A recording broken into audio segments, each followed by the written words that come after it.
All right, let's talk about a massive challenge for pretty much any journalist or content creator today. How in the world do you report on important, really sensitive stories when an algorithm is basically your editor-in-chief?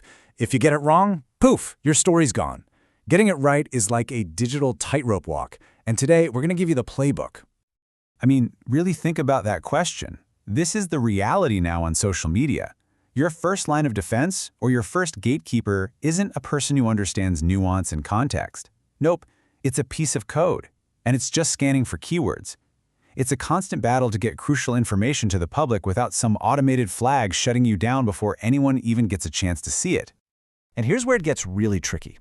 A super important story, maybe on a conflict zone or a public health crisis, can get flagged, or even worse, taken down completely.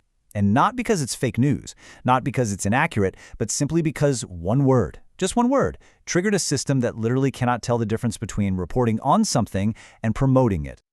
But here's the thing. The solution isn't to back away from these tough stories. We can't do that. The answer is to get smarter with our language. It's all about understanding how these algorithms think and then choosing our words carefully to make sure our journalism actually reaches the people who need to see it. And that's exactly what we're going to break down right now.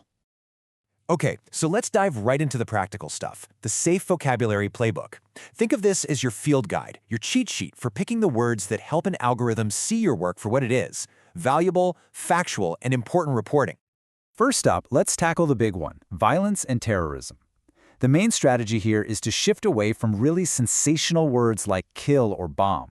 Instead, use more neutral, descriptive terms like attack or explosion. The same idea applies to how you label groups. Instead of just saying ISIS, using a phrase like militant group or a group that's self-identified as ISIS, that signals to the algorithm that you're reporting on them, not just amplifying their name. All right, next, hate speech. This one is all about framing. When you're reporting on slurs or really ugly accusations, the key is to create distance between your reporting and the actual act. So you'd use phrases like discriminatory comments or hate speech allegations, and this part is crucial. You have to attribute them. Saying someone was accused of racist remarks tells the AI, hey, I'm just documenting what happened. I'm not the one saying it. Now, for topics like sexual exploitation, the language has to be almost clinical. Really explicit words, even if you're writing a critical report, are almost guaranteed to trigger content filters. The safer road is to use legal or sociological terms. Words like exploitation, abuse, and trafficking, they describe the crime without using the explicit language that these moderation bots are specifically designed to block. This category is a huge trap because certain phrases just scream commerce to an algorithm. Think about it. Weed for sale or buy gun looks exactly like an ad. So the solution is a two-step process.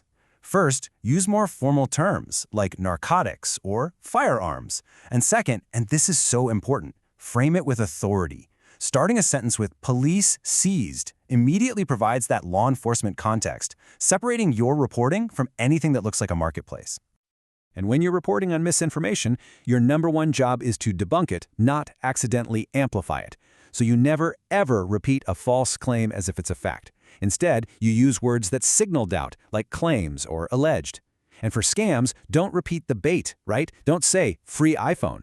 You label it for what it is, a scam or a fraudulent scheme, and you attribute that warning to your official sources.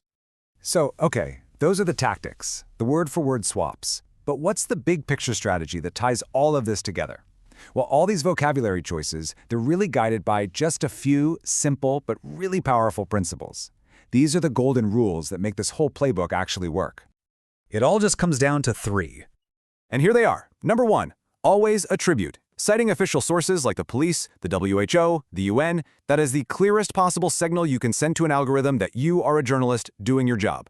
Number 2, use neutral language. Swap out those emotional or sensational words for more clinical, descriptive ones. And number 3, provide context.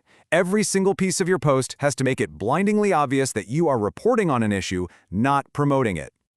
You know, when you really boil it all down, this whole strategy, every word choice, every citation, it all comes down to one fundamental distinction. And that's it right there. This is your mission statement when you're posting on these platforms. Your goal is to make sure your content is instantly recognized as neutral, attributed reporting. Your language is the number one tool you have to make that distinction crystal clear, not just for your human readers, but for your new algorithmic editor too. Which kind of leaves us with a pretty big question, doesn't it? In a world where algorithms are the gatekeepers to our news feeds, is the careful, deliberate use of neutral language becoming the single most powerful tool a journalist has in their arsenal? It's definitely something to think about. Thanks for tuning in.